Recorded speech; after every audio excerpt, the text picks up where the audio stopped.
عن رؤيته أبصار الناظرين وعجزت عن نعته أوهام الواصفين الذي ابتدع بقدرته الخلق ابتداءً واقترعهم على مشيئته اقتراءً ثم سلك بهم طريق إرادته وبعثهم على سبيل محبته والصلاة والسلام على الأول العدد وصاحب الأبد أسرته خير الأسر وإترته خير الإتر وشجرته خير الشجر نبتت في حرم بسقت في كرم سيدنا ومولانا أبي القاسم محمد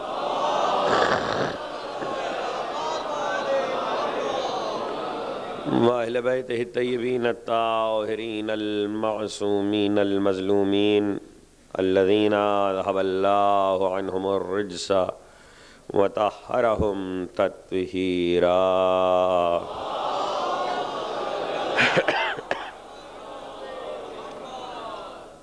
لا سيما على الحق الجديد والطلعة الرشيد وغرة الحميد بقية الله في الأرض وحجة الله على الخلق شريك القرآن صاحب العصر والزمان عجل الله تعالى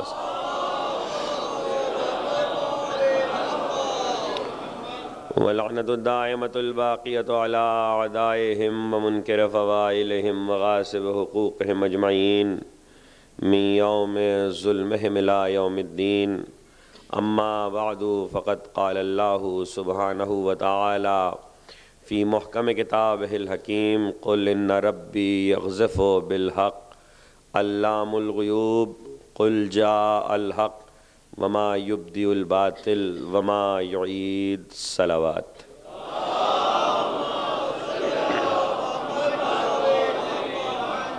ایک مرتبہ سب مل کے بلند آواز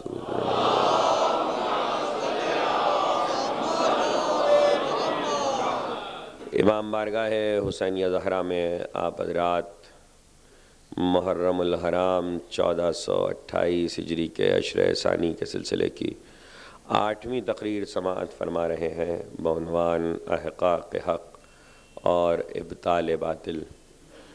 ہمارا سلسلہ کلام انتہائی اور اختتامی مرحلوں میں ہے۔ کل اس سلسلے کی آخری گفتگو ہے اس عنوان پر احقاق حق، ادراک حق سے لے کر احقاق حق تک کا سفر تاریخ میں ایک اپنی بسیط تفسیر رکھتا ہے، جس کے لیے وقتاً فوقتاً جستہ جستہ شرح کی تشریح کی ضرورت ہر دور میں رہی ہے۔ بہت ضروری ہے کہ انفرادی طور پر ہر شخص اپنے فرض کو پہچانے۔ مذہب کی سطح پر اجتماعی فریضے بھی ہوتے ہیں اور انفرادی اور فردی بھی۔ یہ جو انفرادی فریضے ہیں عام طور پر اسے ہم نظر انداز کر دیتے ہیں، یہ سمجھ کر کہ اجتماعی فرض ادا ہو رہا ہے تو بہت کافی ہے، جبکہ فرض کا جہاں تک تعلق ہے یہ کائنات بنیادی طور پر حق و فرض کے ہی نظام سے معمور ہے۔ جو شخص اپنا حق مانگتا ہے وہ یقیناً کسی پہ فرض ہوتا ہے، اور دوسرے کا حق خود اس شخص پہ فرض ہوتا ہے۔ یہ حقوق کا معاملہ گھر سے بڑھ کے خدا تک پہنچتا ہے، یعنی انسان دنیا میں آیا تو ابھی شریعت آنے میں، شریعت کا اطلاق ہونے میں، واجبات کا پابند ہونے میں شرعی طور پر 14 برس 15 برس کی مدت ہے، لیکن حق کا معاملہ ایسا ہے کہ پیدا ہوتے ہی انسان پر حق واجب ہو گئے، باوجود اس کے کہ شریعت واجب ہوگی بالغ ہونے پر. یعنی خدا اپنے حق کو بہت دیر میں واجب کرتا ہے. توجہ کیجیے گا. ذرا سا آپ ذرا تھوڑا زحمت فرمائیں, ذرا سا قریب ہو جائیے تھوڑا سا.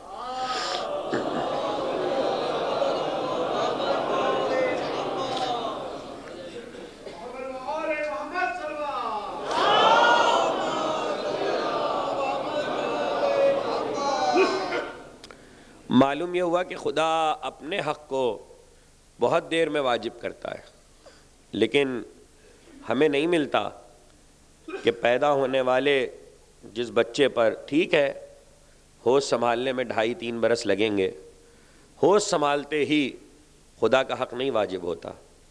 خدا کا حق عقل کے ہوش کے ساتھ ہوگا. جو ظاہری طور پر ہوش سنبھال رہا ہے اس کے ساتھ خدا کا حق نہیں واجب ہوا, لیکن جو خدا اپنا حق نہیں واجب کر رہا وہ بھی ہوش سنبھالتے ساتھ ہی ماں باپ کا حق واجب کر دیتا ہے. یعنی ایسا نہیں ہے کہ ماں باپ کے حق کو نہ پہچانا جائے بلکہ بلوغ کے بعد ہی پہچانے گا, نہیں. ماں کا حق, باپ کا حق, اور ظاہر ہے کہ حقوق و فرائض پر گفتگو نہیں ہے, تمہید ذرا سی ہے 2 جملوں کی تو آگے بڑھ جاؤں گا. ختمی مرتبہ رسالت مآب صلی اللہ علیہ وآلہ وسلم سے کسی نے پوچھا کہ یا رسول اللہ ماں باپ کا حق کیوں کر ادا ہو سکتا ہے؟ تو آپ اس وقت جہاں کھڑے ہوئے تھے سامنے ایک بہت بڑا پہاڑ تھا. آپ نے کہا کہ اگر اس پہاڑ کے برابر سونا بھی ماں باپ کی طرف سے راہ خدا میں خیرات کر دو گے تو ماں باپ کی طرف سے حق نہیں ادا ہو سکتا. شمع برابر, شمع ناخون کو کہتے ہیں, شمع برابر بھی ماں باپ کی طرف سے حق نہیں ادا ہو سکتا. معلوم یہ ہوا کہ انسان کا حق قریب سے شروع ہوتا ہے, دور تک جاتا ہے. یہ الگ بات ہے کہ خدا شہرک سے بھی زیادہ قریب ہے, لیکن جب ادراک ہوگا تو وہ حق واجب ہو جائے گا. جب بچہ دنیا میں آیا ہے, ہوش سنبھالا ہے, تو سب سے قریب ماں ہے اور باپ ہے, اور ماں باپ سے حق شروع ہوتا ہے. حضرت امام زین العابدین علیہ الصلاۃ والسلام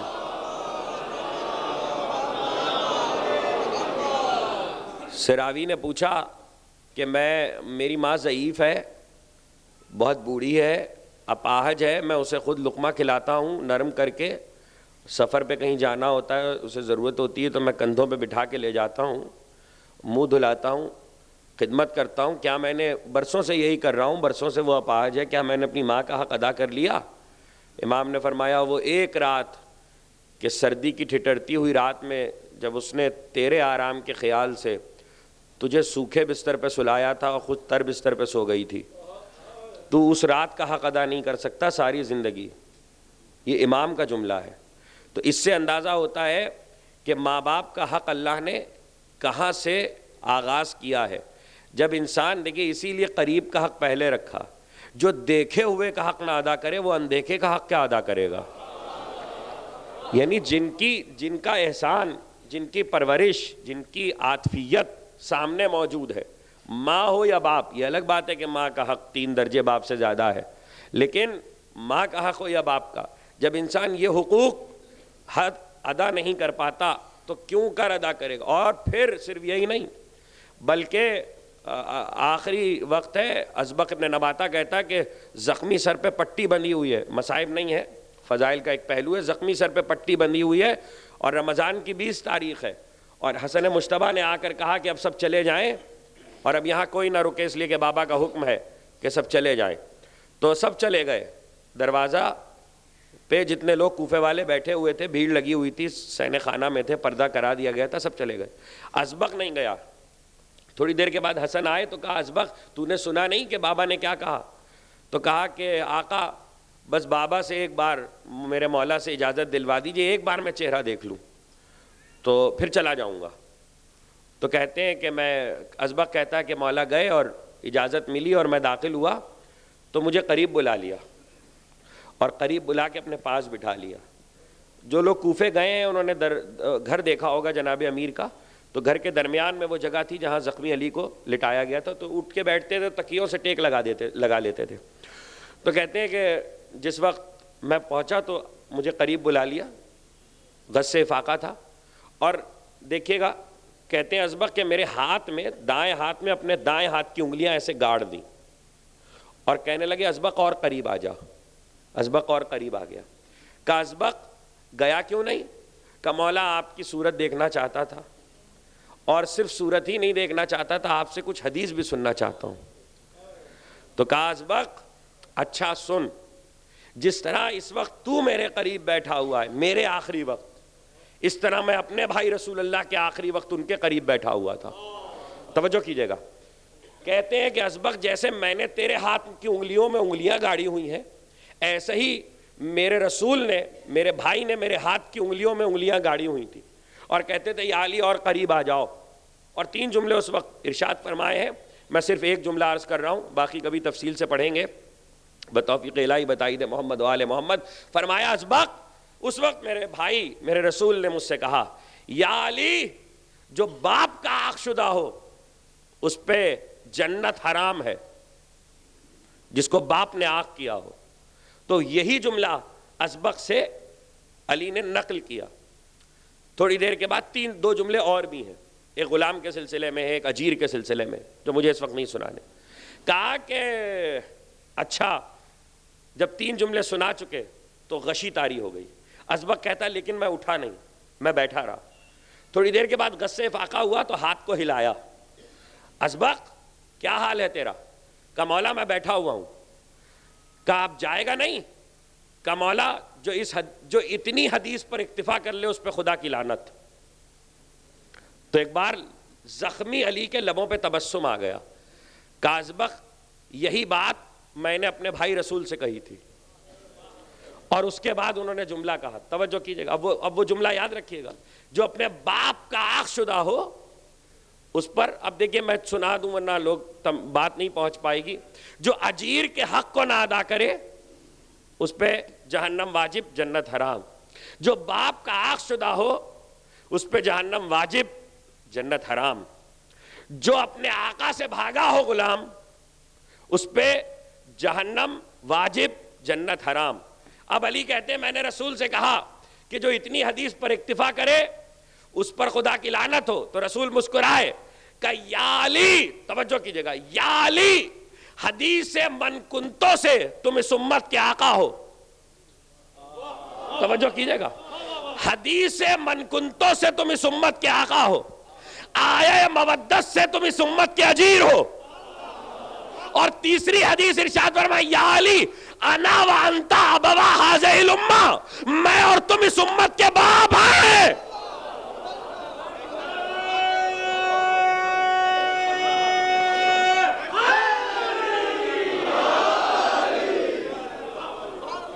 آپ نے غور کیا کہ ایک باپ کا حق اور ایک پیغمبر جاتے جاتے کہہ جائے کہ علی اس امت کے باپ ہیں.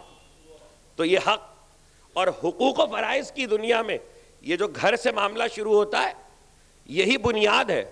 اگر گھر کی بنیاد میں ماں تربیت کے زمانے میں اپنے بچے کو حق و فرض نہ بتائے تو مرتے دم تک، آخر وقت تک بچہ نہیں سمجھ سکتا.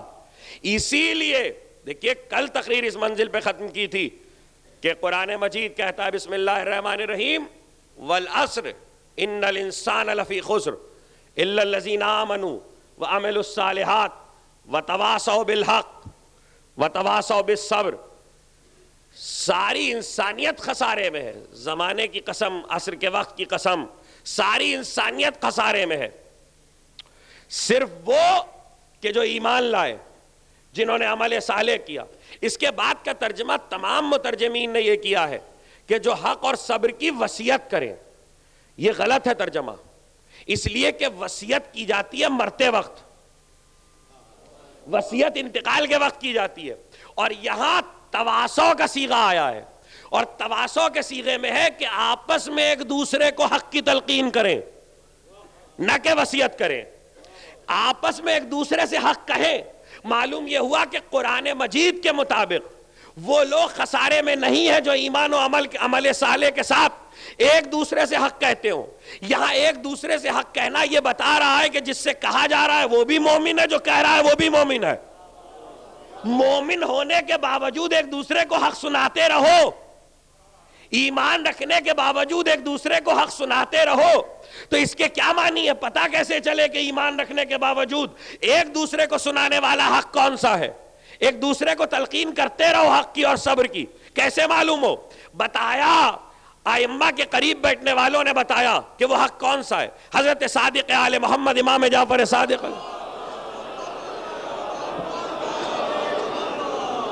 میرے مولا نے، اب چونکہ معصوم کے جملے ہیں، فرماتے حدیث قصہ جس سے روایت ہوئی ہے وہ ہے جابر بن عبداللہ انصاری۔ اب امام فرماتے ہیں اپنی بزم میں کہ تمہیں پتا ہے ابو ذر، سلمان، عمار، مقداد، جابر، حذیفہ، ابو ایوب انصاری، ان کا کام کیا تھا؟ کہ مولا کیا کام تھا؟ کہ بعد رسول ان کا صرف ایک ہی کام تھا، اور یہ اسی کام پر اپنا عمل جاری رکھے ہوئے تھے۔ کہ مولا وہ کام کیا تھا؟ کہا یہ حق کی وصیت کیا کرتے تھے ایک دوسرے کو، ایک دوسرے سے حق کہا کرتے تھے۔ کہ کیسے کہتے تھے؟ کہ مسجد نبوی میں آ جاتے تھے، راستے میں گزر رہے ہوتے تھے، کسی محاذ پہ جا رہے، کوئی موقع ہے، جو سامنے آیا اس کا بازو پکڑا، اور بازو پکڑ کے کہا تم بھی تو تھے غدیر میں، تم بھی تو تھے غدیر میں۔ اب یہ کہنا کہ تم بھی تو تھے غدیر میں، یہ دیکھیے وتواصوا بالحق پہ عمل ہو رہا ہے، اس لیے کہ سامنے والا بظاہر تو کلمہ گو ہے، بظاہر تو ایمان رکھتا ہے۔ اور صرف یہی نہیں، امام فرماتے کہ جابر کا تو بڑا عجیب کام تھا، یہ سب کہتے تم بھی تو تھے غدیر میں، اور جابر ایک ایک کا بازو پکڑ کے کہتے تھے سنو، میں نے اپنے رسول سے سنا کہ رسول نے کہا ادبوا اولادکم علی حب علی، اپنی اولاد کی تربیت محبت علی پر کرو۔ ومن اباہ فانظر فی شان امہ، جو بچہ انکار کر دے اس کی ماں کا شجرہ دیکھنا۔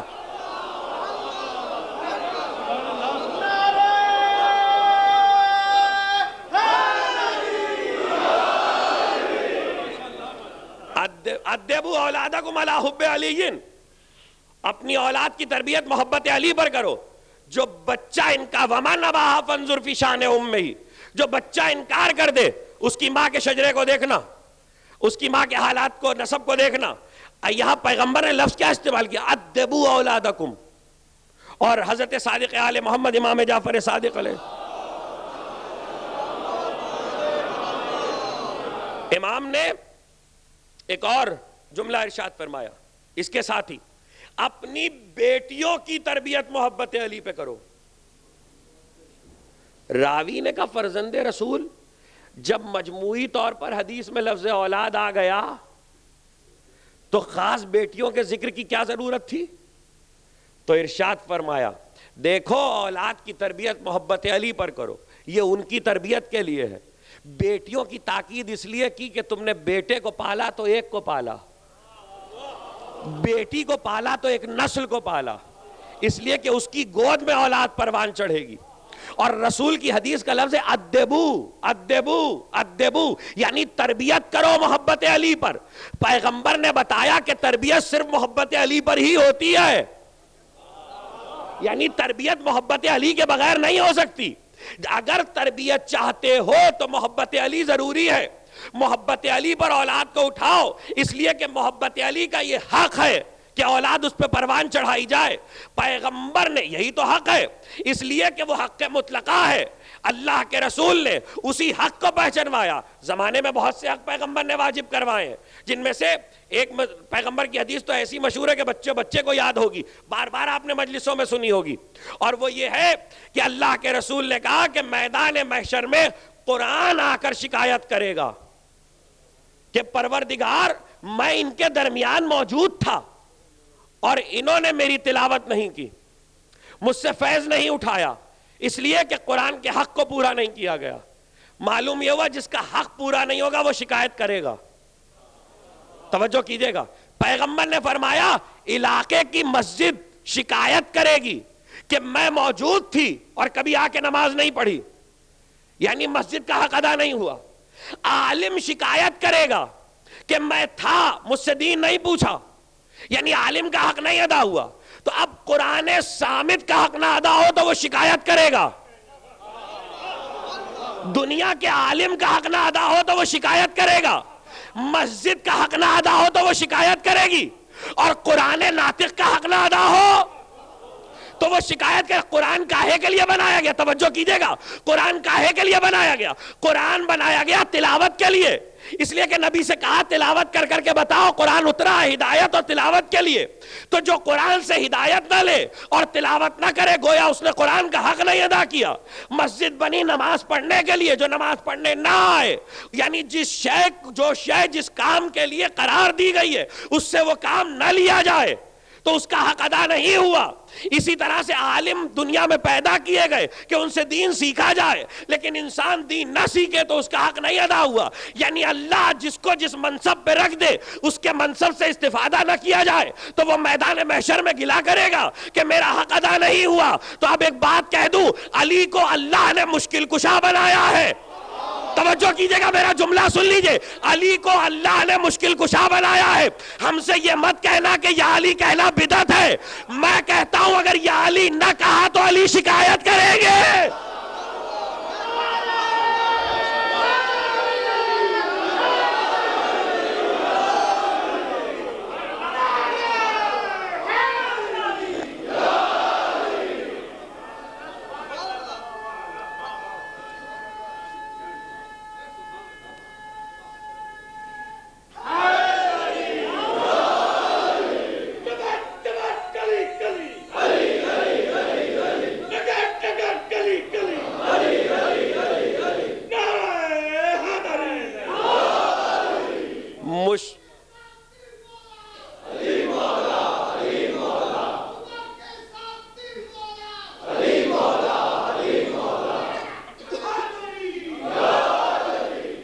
مشکل میں علی کو نہ پکارا تو حق علی ادا نہیں کیا۔ یہ حدیثیں اسی لیے آئی ہیں کہ ان حدیثوں پہ غور کیا جائے، اور ایسا نہیں ہے کہ یہ حدیثیں صرف آپ کے ہاں پائی جاتی ہیں، تمام عالم اسلام میں یہ حدیثیں پائی جاتی ہیں۔ اور اللہ کے رسول نے قرآن جب کہا وَتَوَاصَوْا بِالْحَقِّ، ایک دوسرے سے حق کی بات کرتے رہو، ایک دوسرے سے حق کی بات کرتے رہو۔ اس کا نمونہ ائمہ کی سیرت میں بھی ملتا ہے کہ اگرچہ ائمہ کو ضرورت نہیں ہے، حق کسی کا بھی ہو، حق پہچنوایا اہل حق نے یا خود اس ذات نے جو حق ہے، اگرچہ انہیں ضرورت نہیں تھی۔ علی ابن محمد ابن جہم، مامون کا دربار ہے، اور بہت تفصیلی روایت ہے جس کا صرف ایک حصہ اس وقت عرض کرنا ہے، تفصیل میں نہیں جا سکتا۔ علی ابن محمد ابن جہم، مامون کا دربار ہے، اور ایسے میں بہت سے علماء بیٹھے ہوئے ہیں، اور علی ابن محمد ابن جہم کہتا ہے کہ فرزند رسول، مامون کے اشارے پر، فرزند رسول قرآن میں کچھ ایسی آیتیں ہیں جو انبیاء کے بارے میں سمجھ میں نہیں آتی، اس لیے کہ وہ انبیاء پہ تنقید کرتی ہیں، ان آیتوں میں انبیاء کی گرفت کی گئی ہے۔ تو ایک بار آپ کے امام نے پوچھا ابن جہم وہ کون سی آیتیں ہیں؟ کہ مولا مثلا آدم کے لیے کہا کہ انہوں نے عصا آدم ربہ فغوا، آدم نے اپنے پروردگار کی معصیت کی۔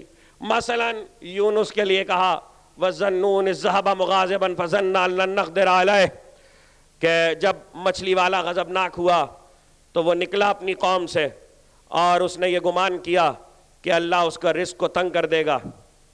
مثلا جناب یوسف کے لیے کہ یوسف کے لیے قرآن نے کہا لَقَدْ هَمَّتْ بِهِ وَهَمَّ بِهَا لَوْلَا أَن رَأَىٰ بُرْهَانَ رَبِّهِ، کہ اگر ایک ارادہ یوسف نے کیا تھا، ایک ارادہ زلیخا نے کیا تھا، دونوں کا ارادہ ایک ہی تھا۔ تو ایک بار امام نے پیشانی پہ ہاتھ مارا، کہا وَيْحَكَ يَا ابْنَ جَهَم لا تنسب الفواحش الى انبیاء اللہ، انبیاء کی طرف فحش باتوں کی نسبت نہ دے۔ وہ کیا کہہ رہا ہے؟ وہ بتا رہا ہے قرآن کی آیتیں اور اس کے وہ معنی جو اس نے لیے ہیں، اور معصوم کہہ رہے ہیں انبیاء کی طرف فحش بات کی نسبت نہ دے۔ آپ کے اور ہمارے یہاں فحش کس کو کہتے ہیں؟ فحش کہتے ہیں خدا نخواستہ کوئی شراب پیے، زنا کرے۔ معصوم کہہ رہے ہیں کہ معصوم نبیوں کی عصمت کا انکار بھی فواحش ہے، معصوم نبی کی عصمت کا انکار بھی فحش ہے۔ تو ایسے میں کہا، پیشانی پہ ہاتھ مارا، کہا وَيْحَكَ يَا ابْنَ جَهَم، کیا کرتا ہے؟ اور جو معنی تو لے رہا ہے یہ معنی کب ہے قرآن کی آیت میں؟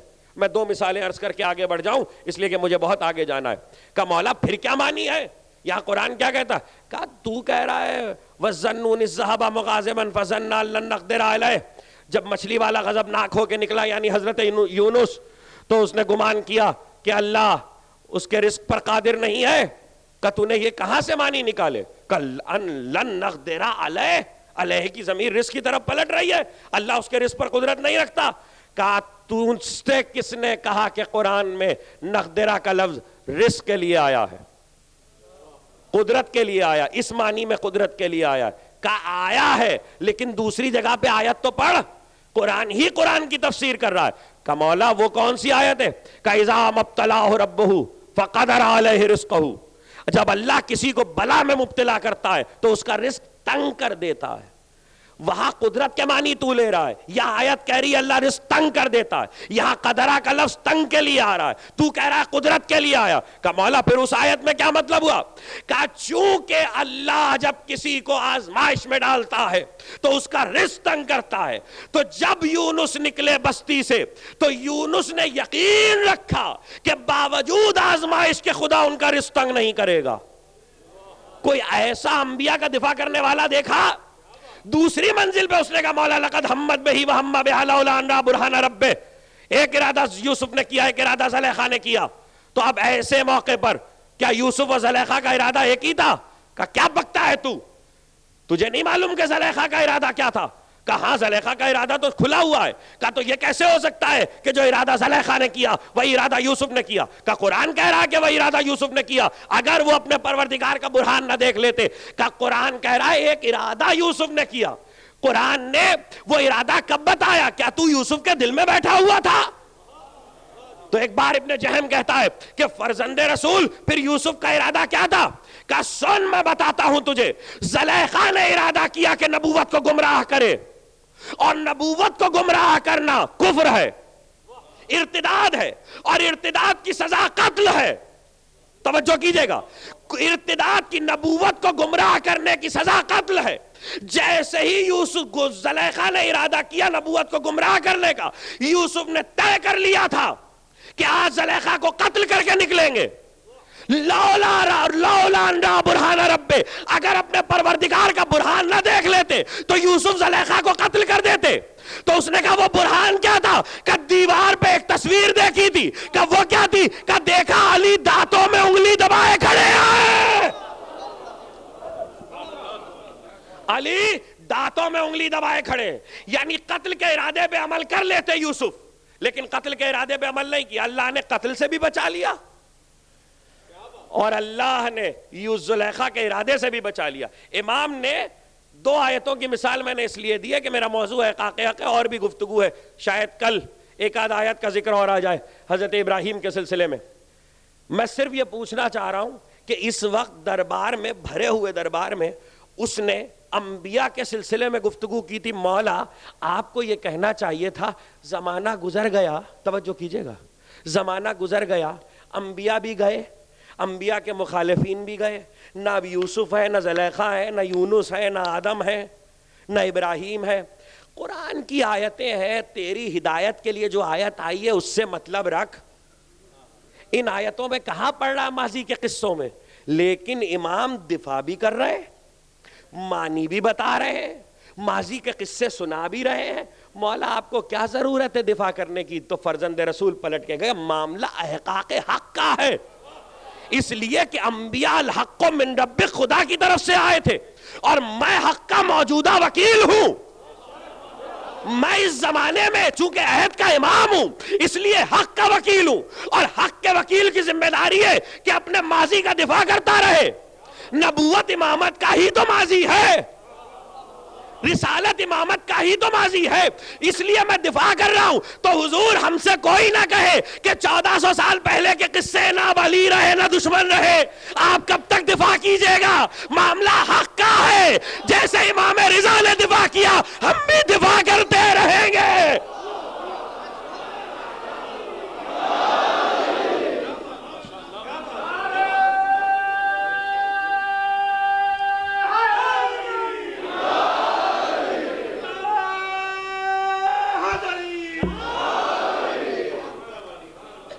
جیسے دفاع اس زمانے میں ہوا ویسے ہی دفاع بھی ہوگا، اس لیے کہ معاملہ حق کا ہے۔ اگر ہمارے ائمہ انبیاء کے لیے لڑے تو ہم اپنے ائمہ کے لیے لڑیں گے، اس لیے کہ یہ احقاق حق کا معاملہ ہے، اور یہ احقاق حق کا معاملہ معصوم کی زندگی میں نظر آتا ہے. بھرا ہوا کعبہ، بہت حاجی، اور کوشش ہو رہی ہے کہ کسی طرح حجر اسود تک پہنچ جائے، لیکن ایسے میں نہیں پہنچ پا رہا، راستہ نہیں بن رہا ہے. حکمراں ہے وقت کا، حاکم ہے، لیکن فوج راستہ نہیں بنا پا رہی کہ حجر اسود تک پہنچا دے. اور ایسے میں ایک بار اس نے دیکھا کہ ایک جوان باب بنی شیبہ سے نکلا. اس جوان کا آنا تھا، نہ لشکر تھا اس کے ساتھ، نہ طبل و علم تھا، نہ فوج تھے، نہ سوار، نہ پیادے. شان رسالت کے ساتھ وہ نوجوان باب شیبہ سے قدم بڑھاتا ہوا چلا تو کعبے کا مجمع کائی کی طرح پھٹنے لگا. اور ایک بار اس مجمع نے راستہ دیا اس جوان کو. آہستہ آہستہ رسالت کی چال چلتا ہوا وہ نوجوان حجر اسود کے قریب آیا، بوسہ دیا، نماز پڑھی. حشام بلندی پہ دیکھ رہا تھا، میری فوج کام نہ آ سکی، میری حکومت کام نہ آ سکی.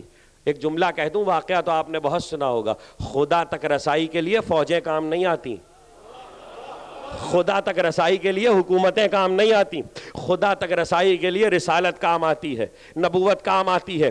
ایک بار کہا یہ کون ہے؟ جانتا تھا مگر کہا یہ کون ہے؟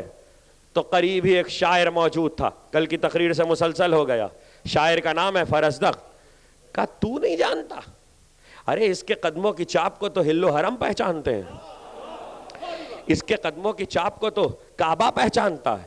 یہ زمزم کا بیٹا ہے، یہ کعبے کا بیٹا ہے، یہ منا کا بیٹا ہے، یہ صفا کا بیٹا ہے، یہ مروہ کا بیٹا ہے، یہ حجر کا بیٹا ہے. کیوں بولے فرزدق؟ چپ کھڑے رہو، آج بولنے کی ضرورت کیا ہے؟ ارے وہ نہیں پہچانا، نہیں پہچانا، تم کیوں بول رہے ہو؟ فرزدق کہہ رہے وہ نہیں پہچانا، میں تو اپنے کو پہچانوا دوں، میں تو پہچانوا دوں کہ میں کون ہوں. تاریخ میں تو لکھواؤں کہ میں کس کا ماننے والا ہوں. تو یاد رہے احقاق حق میں اپنی پہچان بھی آتی ہے، احقاق حق میں یہ مرحلہ بھی آتا ہے کہ ہم اپنے آپ کو پہچانوا دیں. ہزارہ واقعات ایسے ہیں ائمہ کی زندگی میں، اگر ہم آپ کو سنائیں تو معصوم نے کبھی اپنے لیے، کبھی خدا کے لیے، کبھی اپنے چاہنے والوں کے لیے. ایسا نہیں ہے کہ چاہنے والوں کے لیے احقاق حق نہیں ہوا. واقعہ سنا چکا تھا اس سے ملتا جلتا، اس لیے واقعہ نہیں سنا رہا، صرف اشارہ کر کے گزر رہا ہوں کہ حضرت موسیٰ بن جعفر صلوات اللہ وسلام علیہ، آپ کے 7ویں امام کے دور میں جب جادوگر بلائے گئے تھے، واقعہ آپ نے بارہا سنا ہوگا، اور دربار میں روٹیاں پکوائی گئی تھیں اور معاملہ یہ تھا کہ کسی طرح سے امامت کی ہتک کی جائے. تو عام طور پہ واقعہ یوں ہی پڑھا جاتا ہے کہ امام نے روٹی اٹھائی، یاد رکھیے گا بہت تاریخی ذمہ داری سے کہہ رہا ہوں، امام نے روٹی اٹھائی، واقعہ اس طرح پڑھا جاتا ہے، اور جادوگر نے اپنے جادو کو چلایا اور روٹی امام کے ہاتھ سے غائب ہو گئی. یہ بالکل جھوٹ اور غلط ہے، یہ لغو ہے. امام نے روٹی نہیں اٹھائی تھی، امام دربار میں جاتے ہوئے اپنے غلام کو ساتھ لے کر گئے تھے، اور سب سے پہلے غلام نے روٹی اٹھائی تھی، اور غلام کے ہاتھ سے وہ روٹی جادو کے ذریعے سے غائب ہوئی تھی. اور اس کی دلیل یہ ہے کہ اگر امام کے ہاتھ سے روٹی غائب ہو جاتی تو یہ بات طے ہو جاتی کہ معجزے پہ جادو چل جاتا ہے.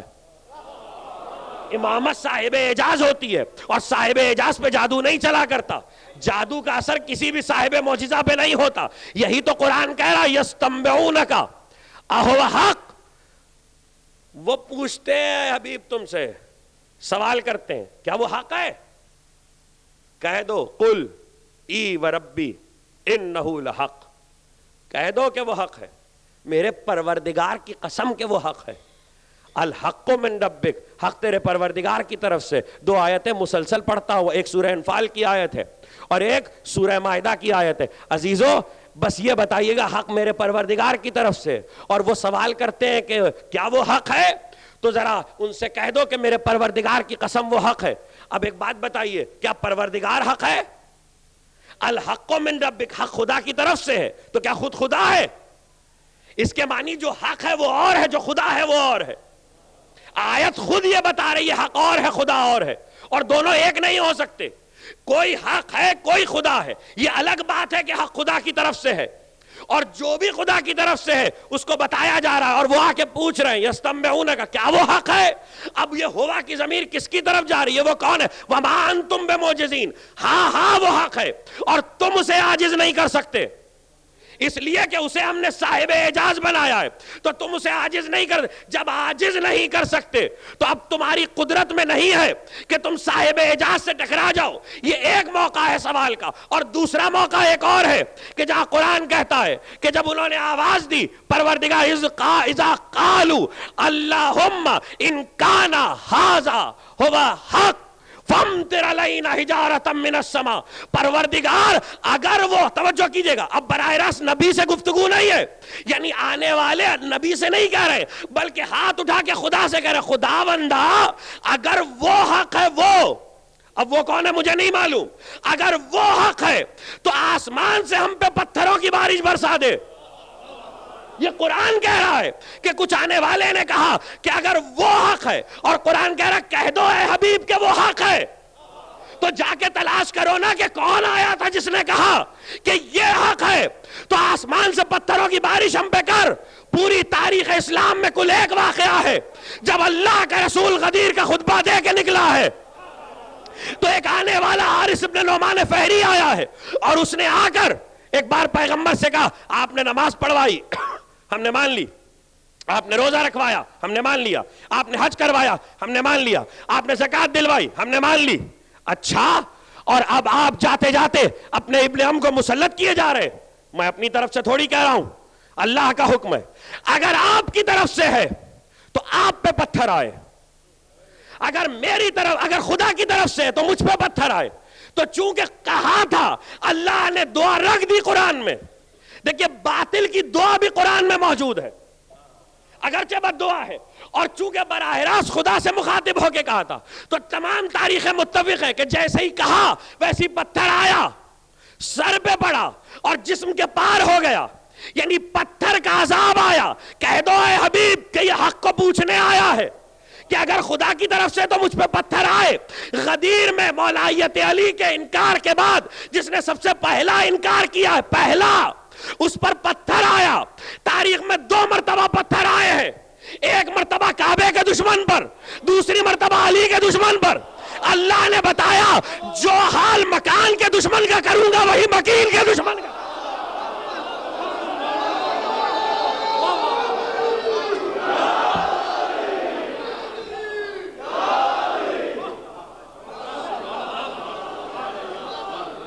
کہہ دو ہے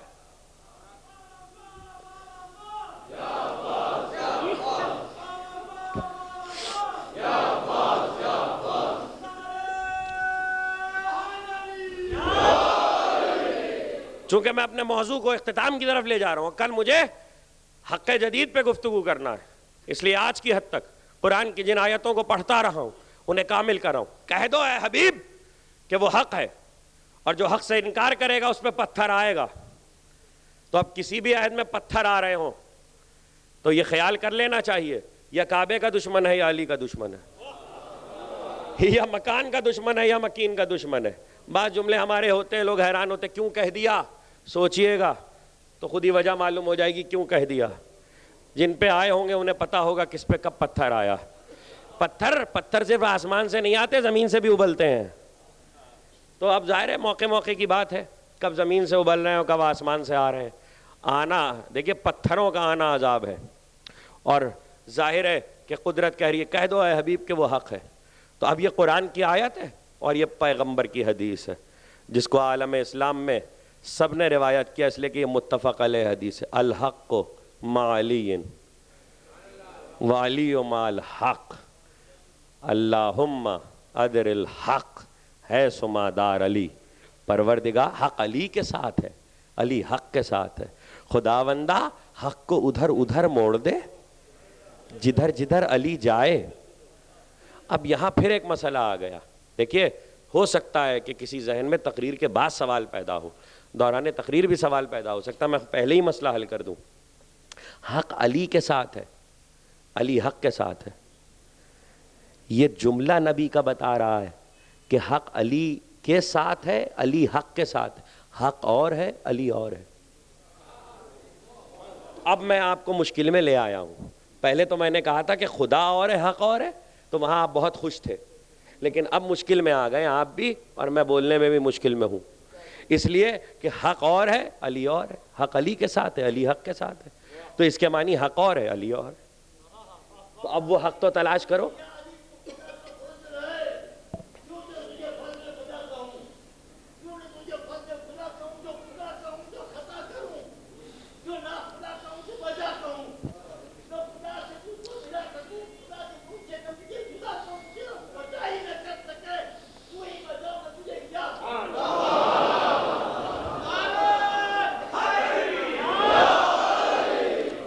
حق اور ہے علی اور ہے. اور دوسرا جملہ بھی یہ بتا رہا ہے, خداوندہ حق کو ادھر موڑ دے جدھر علی جائے. اس کے معنی حق علی کے پیچھے ہے, جو پیچھے ہے وہ خود علی نہیں ہو سکتے, جو علی کا اتباع کر رہا ہے وہ خود علی نہیں ہو سکتے. اور قرآن مجید میں دوسری آیت ہے, لو اتبع الحق اہواہم, اگر حق ان کی خواہشات کی پیروی کرتا. یہاں لفظ اتباع حق کے لیے استعمال کر کے بتایا حق نظام نہیں ہے, حق عہدہ نہیں ہے, حق سسٹم نہیں ہے, حق لوگ ہیں, لوگ چلتے پھرتے آدمی کو حق کہا گیا ہے. اس لیے کہ اتباع نہیں, اطاعت نہیں, اتباع کہا. اور اتباع اطاعت حکم کی ہوتی ہے, اتباع عمل کا ہوتا ہے, اور عمل وہ کرے گا جو علی کی طرح چلتا پھرتا آدمی ہو. اس کے معنی یہ ہے کہ اللہ نے علی کو حق نہیں کہا, علی تو اپنی جگہ پر ہے, جو علی کے پیچھے اتباع میں آ جائے گا وہ حق ہو جائے گا.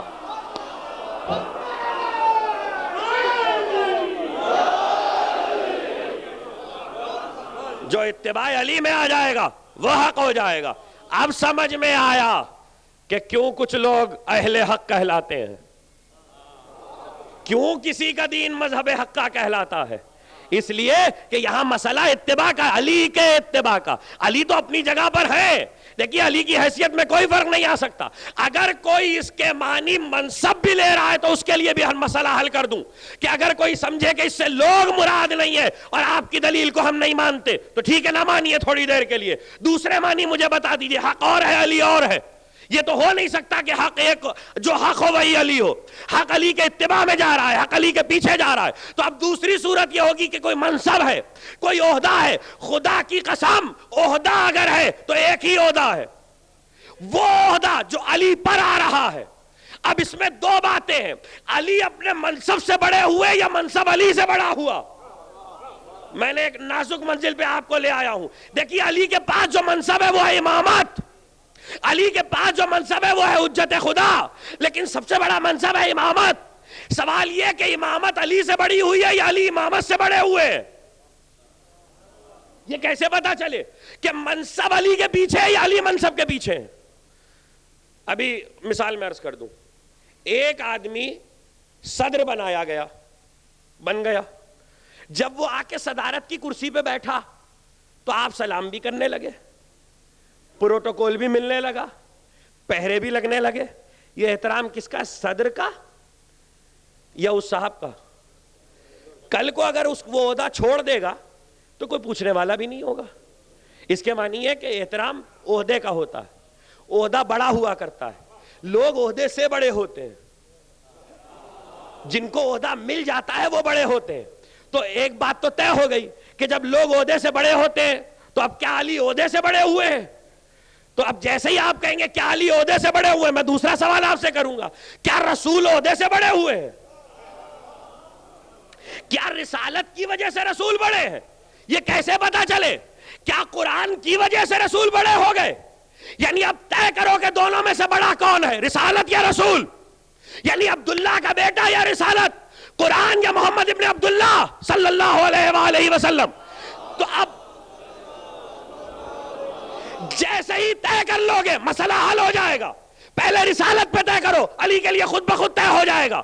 رسالت کے لیے کیسے طے ہو؟ قرآن کی کوئی آیت لائیے, پیغمبر کی کوئی حدیث لائیے جس سے طے ہو کہ رسالت بڑی ہے کہ رسول.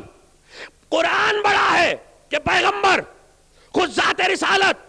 یعنی قرآن کی وجہ سے رسول بڑے ہوئے یا رسول کی وجہ سے قرآن ان پر اترا ہے؟ نہیں, قرآن عیسیٰ پہ اتر جاتا وہ بھی تو رسول تھے.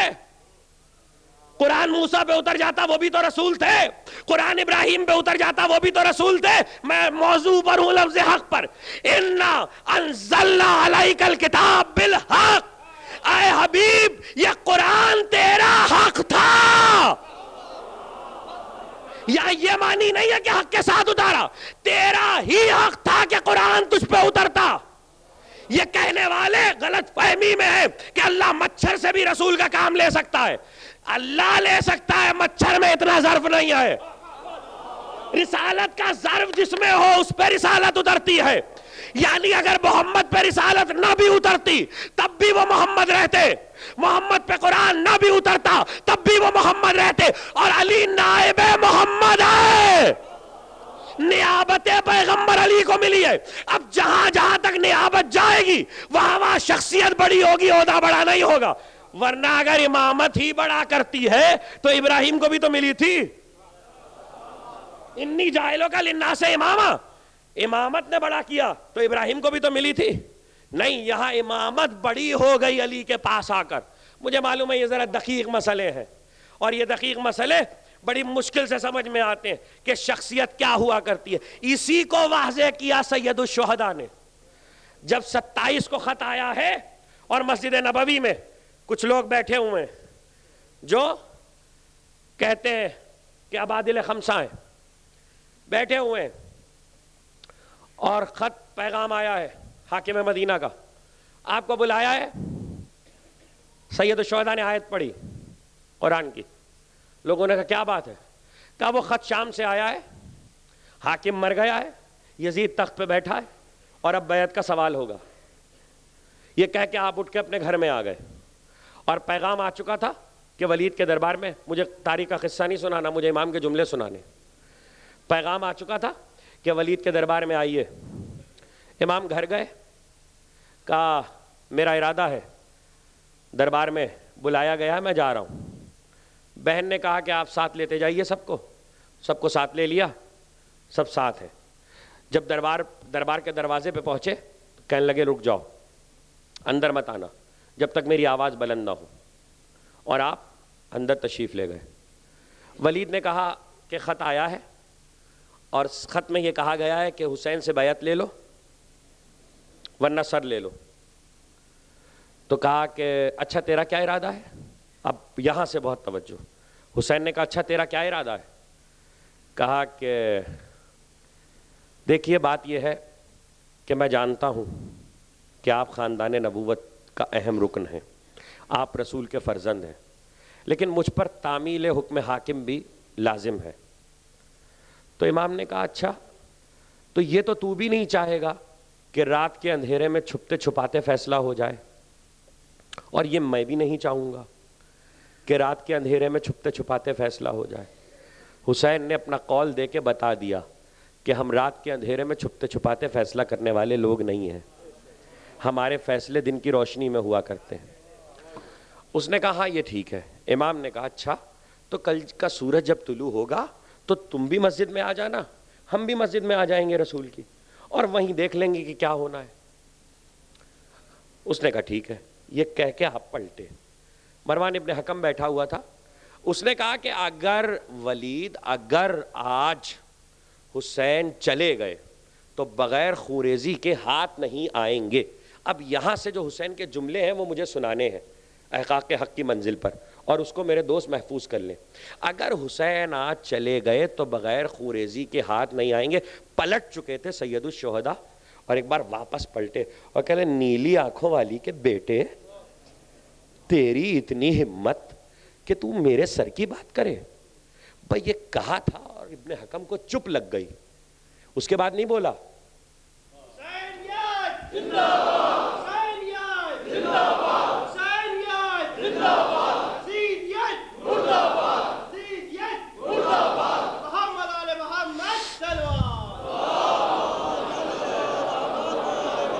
یہ کیا جملہ کہا حسین نے؟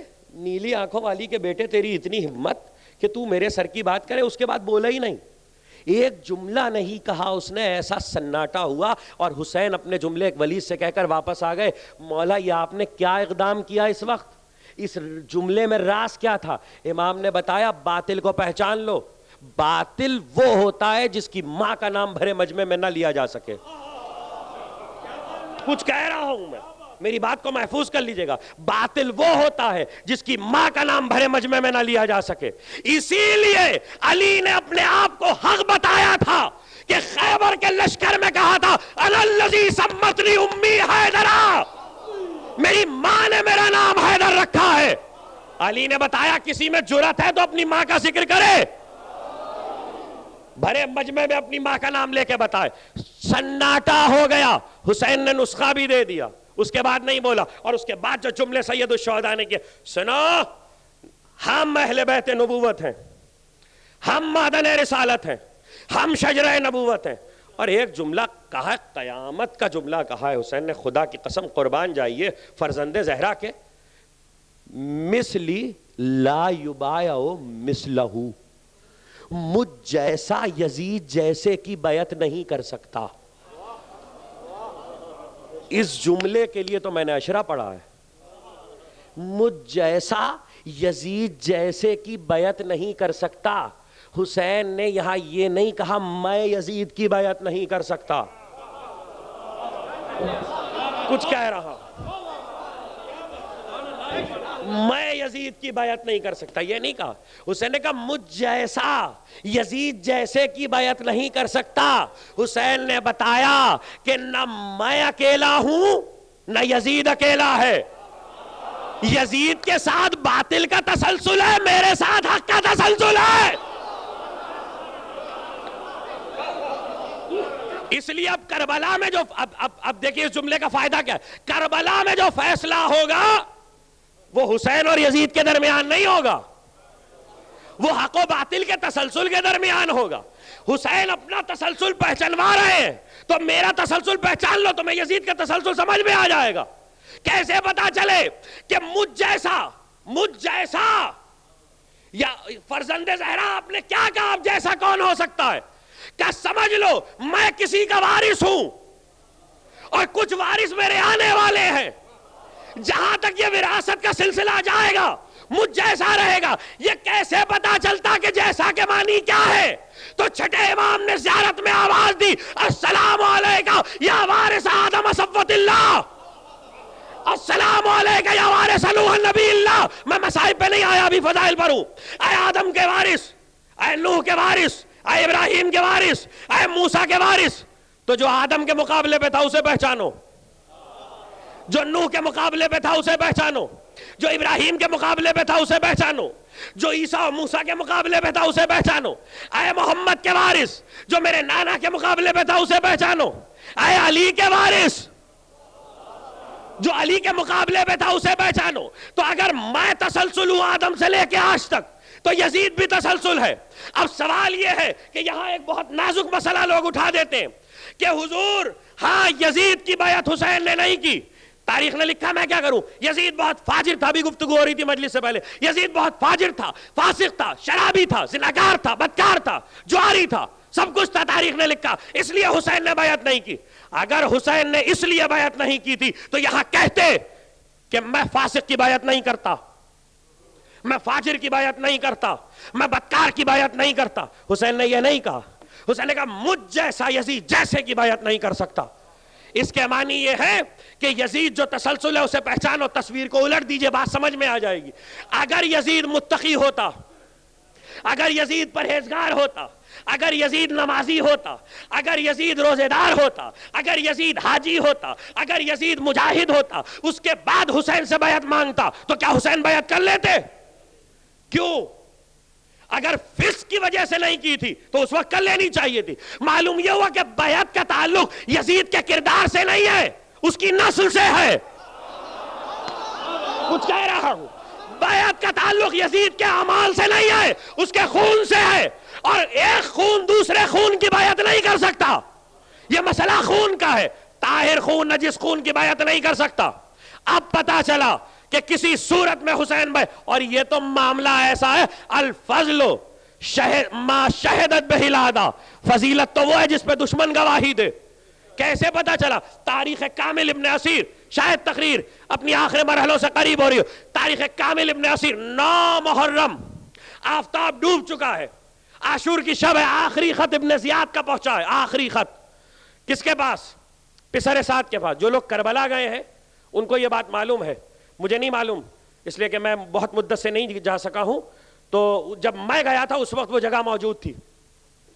جو آپ زیارتیں کرتے ہوئے جاتے ہیں تو ایک مقام ہے جس کے لیے یہ بتایا جاتا ہے کہ یہاں بیٹھ کر پسر سعد کی اور حسین کی گفتگو ہوئی تھی. وہ جگہ تھی کربلا میں, اب شاید ہے کہ نہیں ہے مجھے نہیں معلوم.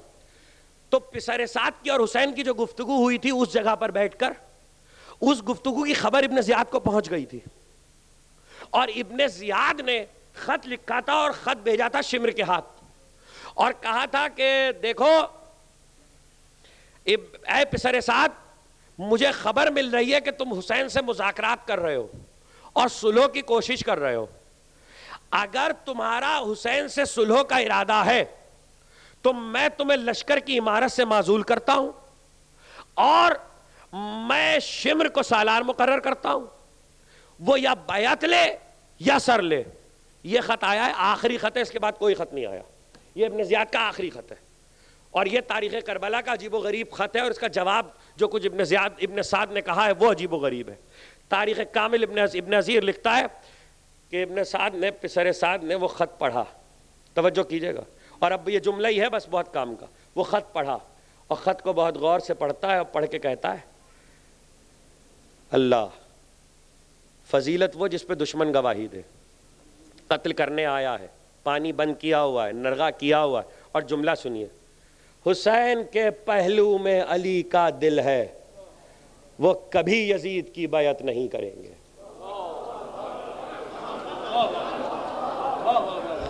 حسین کے پہلو میں علی کا دل ہے, وہ کبھی یزید کی بیعت نہیں کریں گے. یہ کون کہہ رہا ہے؟ پسر سعد. یہ جملہ کیا ہے؟ کہہ دیتا حسین کبھی یزید کی بیعت نہیں کریں گے. حسین کے پہلو میں علی کا دل ہے. دشمن نے تاریخ میں لکھوایا جس بیٹے کے پہلو میں علی کا دل ہے, جب وہ بیعت نہیں کر رہا تو باپ نے کیسے بیعت کی ہوگی؟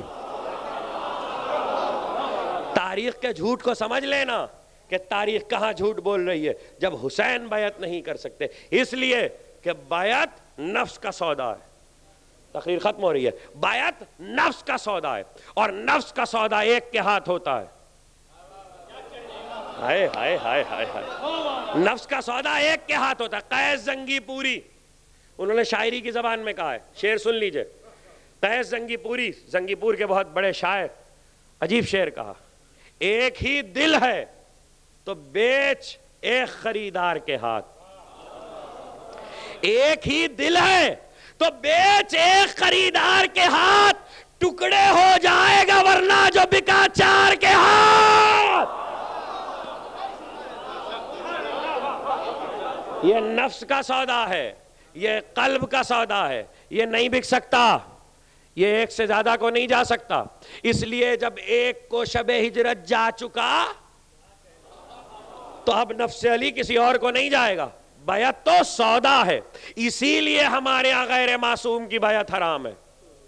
فقہ اہل بیت میں غیر معصوم کی بیعت حرام ہے, حرام, اور کوئی نہیں کر سکتا, اس لیے کہ اپنا نفس سوائے حجت خدا کے کسی کو نہیں بیچ سکتے. حجت پہ تقریر ختم ہوئی ہے, کل یہیں سے انشاءاللہ تقریر کا آغاز ہوگا بتوفیق الہی بتائید محمد و آل محمد. اس لیے کہ حجت خدا ہر دور میں حق جدید ہے. وہ نفس, اور یاد رکھیے گا یہ میں نہیں کہہ رہا ہوں, فرزند رسول نے کہا کہ دیکھو تمہاری گردنوں پر ہماری بیعت کا عہد ہے. امام صادق کا جملہ ہے, تمہاری گردنوں پر, اور یہ بعض زیارتوں میں بھی پایا جاتا ہے, تمہاری گردنوں پر ہماری بیعت کا عہد ہے, اس عہد کو پورا کرو گے تو ہمارے وفادار ہوگے. اور یہ عہد غدیر سے آ رہا ہے, ہم تو نہیں تھے غدیر میں. دیکھیے تقریر ختم ہو رہی تھی, خامہ خامہ پھر شروع ہو جائے گی. ہم تو نہیں تھے غدیر میں, ہم نے کب عہد کیا تھا؟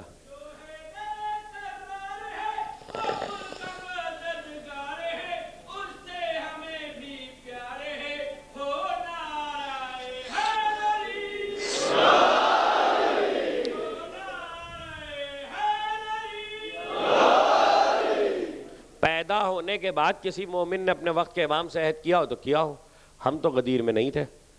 تو کوئی اٹھ کر جیسے ہی کہے گا ہم غدیر میں نہیں تھے، ویسے ہی تاریخ آگے بڑھ کے آواز دے گی کہ جنگ صفین کے بعد ایک شخص میرے مولا کے پاس آیا اور اس نے آ کر کہا کہ مولا یہ بتائیے کہ میرا بھائی جو سگا بھائی ہے آپ سے بہت محبت کرتا ہے، آپ کی ولایت کا دم بھرتا ہے، بیماری کی وجہ سے اس جہاد میں شریک نہیں ہو سکا۔ تو علی مسکرا کے کہتے ہیں ہماری محبت رکھتا ہے دل میں؟ کہاں۔ ہمارے دشمنوں سے بیزاری رکھتا ہے؟ کہاں۔ کہ بیماری کی وجہ سے جہاد میں نہیں آ سکا؟ کہا نہیں۔ کہا اچھا تو اسے جا کے بتا دو وہی نہیں، قیامت تک جتنے اہل ایمان جن کے دلوں میں علی کی محبت ہونی ہے ان سب کی روحیں آج صفین میں علی کے ساتھ تھیں۔ یہ مولا کا جملہ ہے۔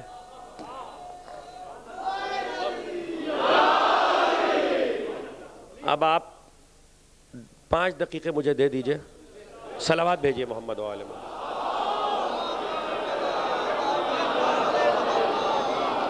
ان سب کی روحیں آج صفین میں علی کی ہمراہی میں لڑی ہیں۔ یہ علی کا جملہ ہے، اور اس کے اگلا جملہ بہت قیامت کا ہے۔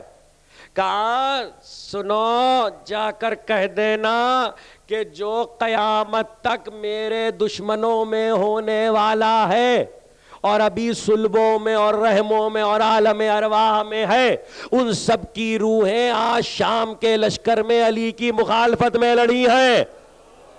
یہ علی کہہ رہے ہیں، علی۔ اور ہوا یہ کہ غیبت صغرا کے زمانے میں، دیکھیں میں حجت پہ بات کو ختم کر رہا ہوں، غیبت صغرا کے زمانے میں ہمارے ایک ایسی ہستی ہے علماء میں سے کہ جس کی علم کی شہرت نہیں ہے لیکن اس واقعے کی شہرت ہوئی، اور وہ یہ کہ ایک بار کچھ لوگوں میں بیٹھے ہوئے تھے کہ انہوں نے اپنا غیبت صغرا 255 اور 60 کے بعد، اور صفین ہوئی ہے 36 میں، وہ امامہ اتار کے انہوں نے بھری بزم میں زمین پہ رکھا تو لوگوں نے دیکھا کہ ان کے سر پہ تلوار کا نشان ہے، زخم ہے، ضرب ہے۔ تو ایک بار انہوں نے کہا، لوگوں نے کہا کہ یہ ضرب آپ کے سر پہ کیسے آئی؟ ہمیں تو نہیں یاد کہ آپ کسی جہاد میں شریک ہوئے ہو۔ کہنے لگے صفین میں آئی تھی۔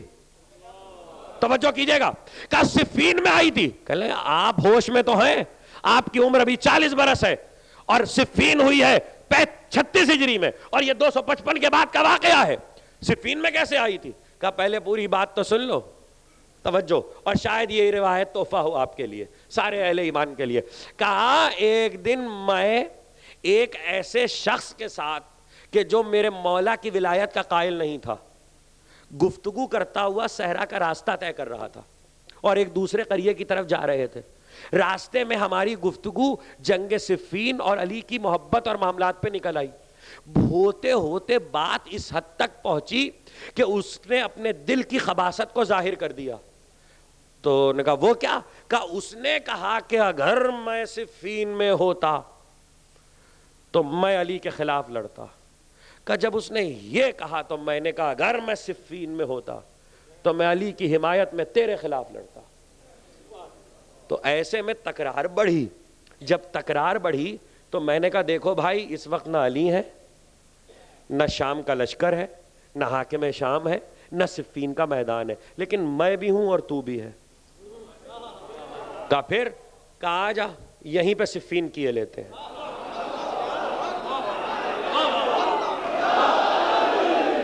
اب یہ اس لیے نہیں سنا رہا ہوں کہ کل آپ سب تلواریں کھینچ کے نکل جائیے گا۔ صلوات بھیجئے محمد و آل۔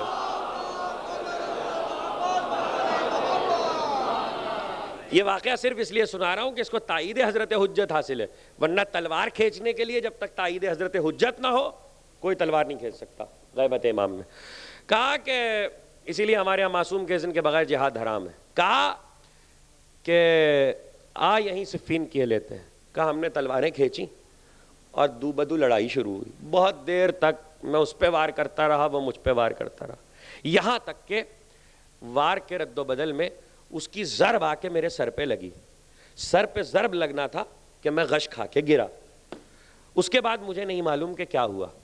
آنکھ کھلی تو گھوڑے پر ایک شخص سوار تھا اور اپنے نیزے سے میرا پیر ہلا رہا تھا اور کہہ رہا تھا اٹھو اٹھو، تمہارے سر کا زخم ٹھیک ہو چکا ہے۔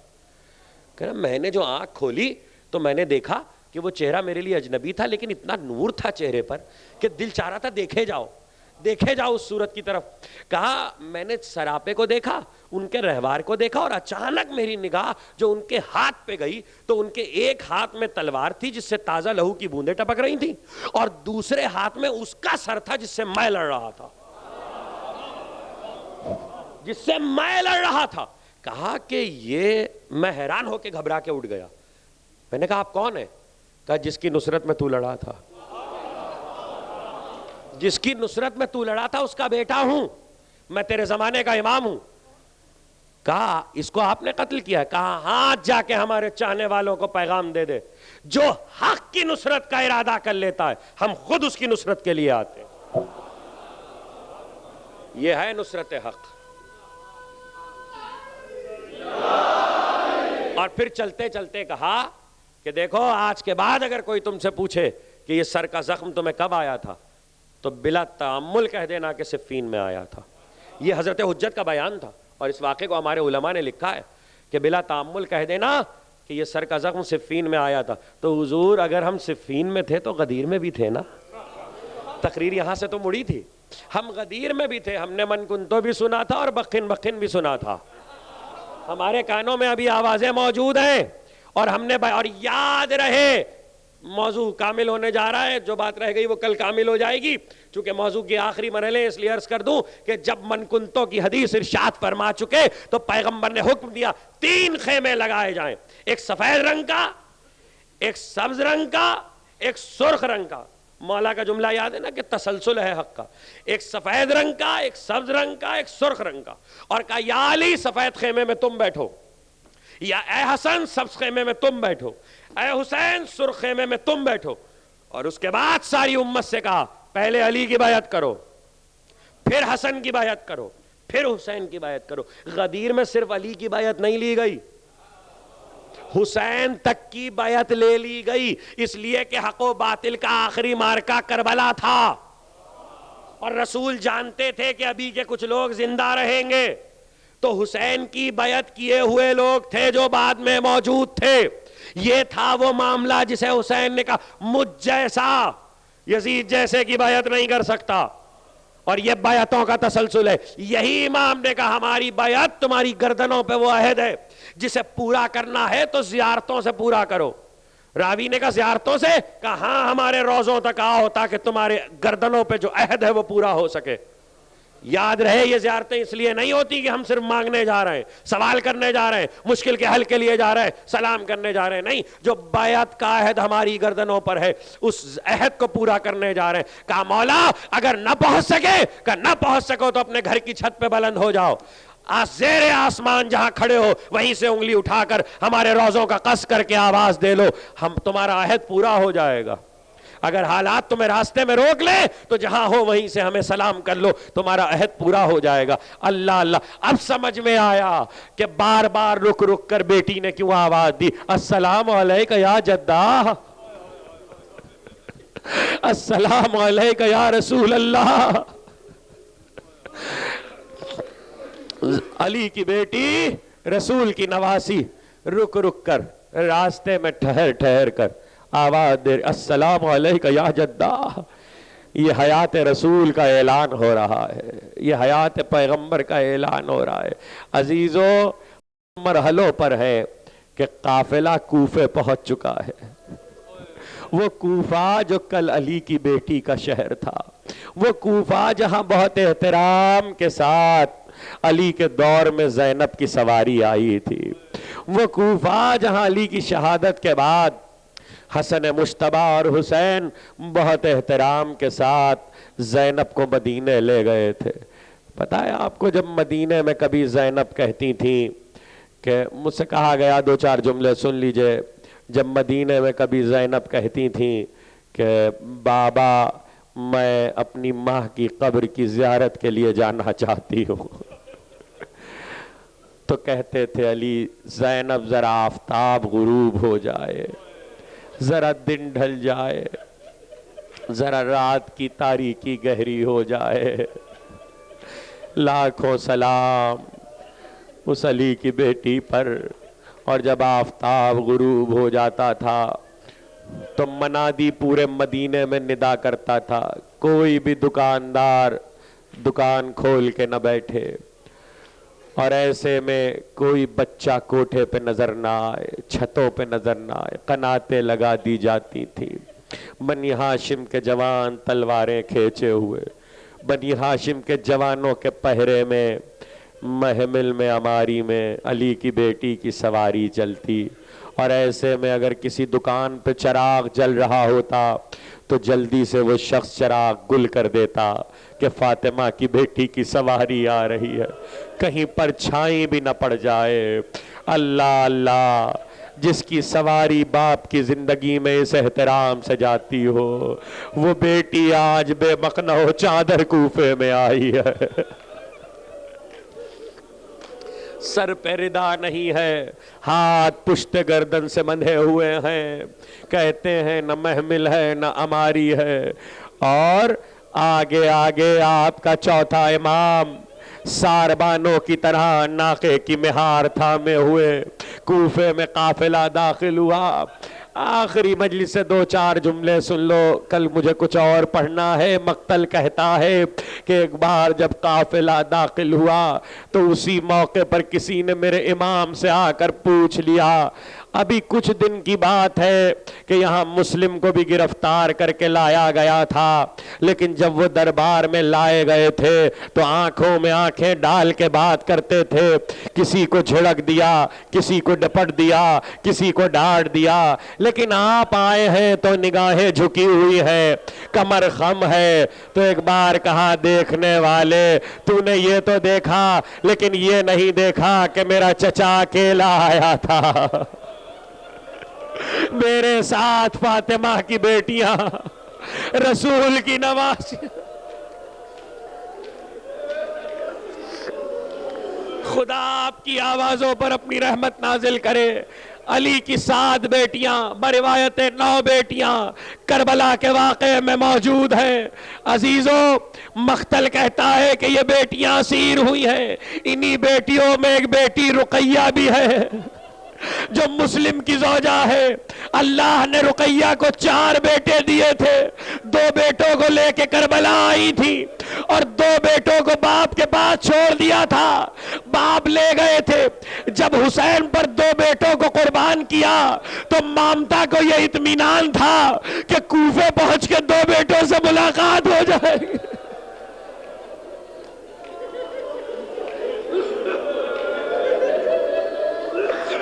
لیکن کوفے آنا اور مسلم کے لاشے کا دارالامارہ پہ لٹکا ہونا تو گھبرا کے بیوہ مسلم نے پہلی پکار یہ دی، اے میرے والی، میرے بچے کیا ہوئے؟ کیسے مسلم صدا دے؟ ارے مسلم کے وہ لاڈلے مارے گئے، اسی کوفے میں مسلم کے بچوں کے سر لائے گئے۔ لو عزیزوں، قافلے کو دربار میں لایا گیا۔ 2-4 جملے سن لو، کہتے جس وقت قافلے کو دربار میں لایا گیا، اسیر سر کو جھکا کے کھڑے تھے اور خولی آگے بڑھا، اس نے نیزہ لے کر ایک ایک بی بی کا تعارف کرانا شروع کیا۔ یہ علی کی چھوٹی بیٹی ہے، یہ قاسم کی ماں ہے، یہ علی اکبر کی ماں ام لیلہ ہے۔ کہتے اس وقت ساری بیویوں نے زینب کے گرد حلقہ ڈال دیا، ارے کوئی زینب کا تعارف نہ کرائے۔ مقتل کہتا ہے، لو 2 جملے اور اس کے بعد ماتم بھی کیجئے گا، شب جمعہ ہے۔ مقتل کہتا ہے کہ ایک بار مقتل نے یہ منظر دیکھا کہ ابن زیاد کے تخت کے آگے تشت میں سر حسین رکھا ہے اور ابن زیاد کے ہاتھ میں ایک چھڑی ہے اور اس چھڑی سے لب و دندان حسین کے ساتھ بے ادبی کرتا جاتا ہے اور گستاخی کے کلمات کہتا جاتا ہے۔ ایسے میں جب یہ منظر رسول کے ایک بوڑھے صحابی نے دیکھا جو بنی کندہ کا تھا تو وہ اٹھ گیا، اس نے کہا ابن زیاد ان لبوں کے ساتھ بے ادبی نہ کر، میں نے پیغمبر کو دیکھا ہے ان ہونٹوں کو بوسہ دیتے، میں نے نبی کو دیکھا ہے ان ہونٹوں کو چومتے۔ ارے اللہ کا رسول حسین کو محبوب رکھتا تھا، یہ چھڑی ہٹا لے۔ بھئی یہ کہنا تھا، ابن زیاد نے کہا اسے قتل کر دو بوڑھے کو، جیسے یہ کہا تو کہتے بنی کندہ کے جوانوں نے تلواریں کھینچ لی، کہا اے ابن زیاد یہ ہمارا سردار ہے، اگر اسے قتل کیا تو دربار الٹ دیں گے، خون کی ندی بہہ جائے گی، اور ایک بار اپنے سردار کو حفاظت کے ساتھ لے گئے۔ یہ ہونا تھا، علی کی بیٹی نے مدینے کا رخ کیا کہ نانا بوڑھے صحابی کو بچانے والے تو بہت ہے، تیری نواسی بے بخلا ہو جا۔